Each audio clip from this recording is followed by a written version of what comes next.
Hey everyone, we are almost home. We're about 45 minutes away, and we just wanted to give everybody a quick update on things that have been going on and how our week went. So first and foremost, thank you to everybody who expressed your concern about Vincent and sent your well wishes. Last night was a very difficult night, but he is feeling better this morning. So hopefully he's on the right trajectory and he feels a lot better very soon. We had so much fun this week in Ottawa, as we always do.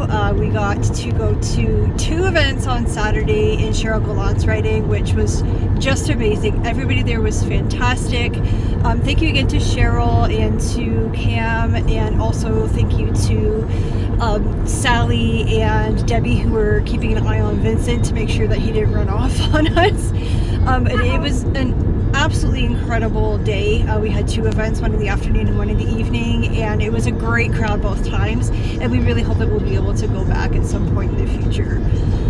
In terms of what's happening on the Hill and what's happening in politics, Ryan was able to get not 1, not 2, but 4 interviews with all the Conservatives on the Health Committee, which was absolutely amazing.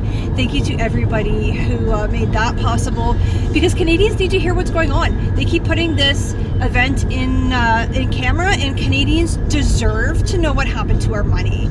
So thank you to the team on the HESA committee, and thank you to Ryan who did the interview.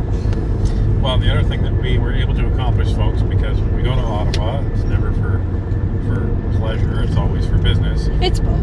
We ended up getting an additional 5 interviews done while we were there, and those will be coming out over the next month or so. So stay tuned for those ones.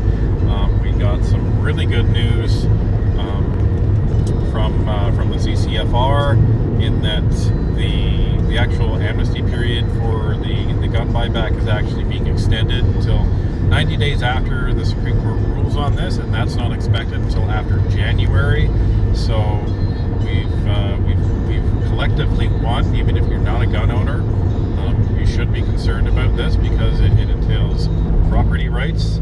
So that's a huge win, and Tracy Wilson had posted that earlier in the week, so that's great to see. The other thing that was really great to see is the fact that the Prescribe IT scandal is catching up with the Liberals, and it's catching up with Canada Health Infoway that has mismanaged over $250 million and more of Canadian taxpayer money. So what ended up happening is, because of the pressure from the Conservatives and because of the pressure and the outcry from Canadians, what ended up happening is the health minister was forced to pause the funding to Canada Health Infoway.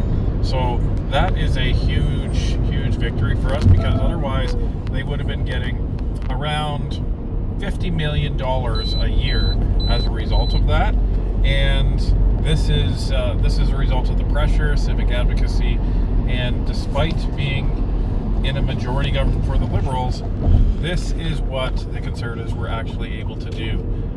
So hats off to Dan Major, to Matt Strauss, Dr. Matt Strauss, Helen Conans, and Burton Bailey, and all the other folks that have been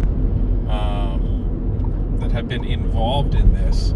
And it's really made a difference.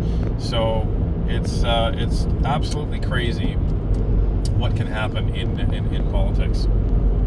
And thank you all for bearing with us for my shaky camera movements. We will get back to proper proper production values very soon. So we just wanted to give you guys a quick little update. Talk soon.